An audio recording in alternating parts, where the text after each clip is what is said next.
Hello everyone, welcome to this channel. This video I will show you how to edit and modify the Google Sheets that you unable to edit. You just only able to add a comment and you're unable to edit this this particular file.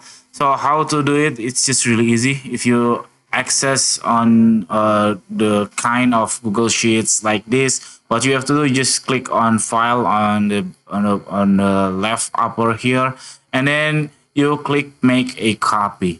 So basically, you copy the Google Sheets and then make it as your own.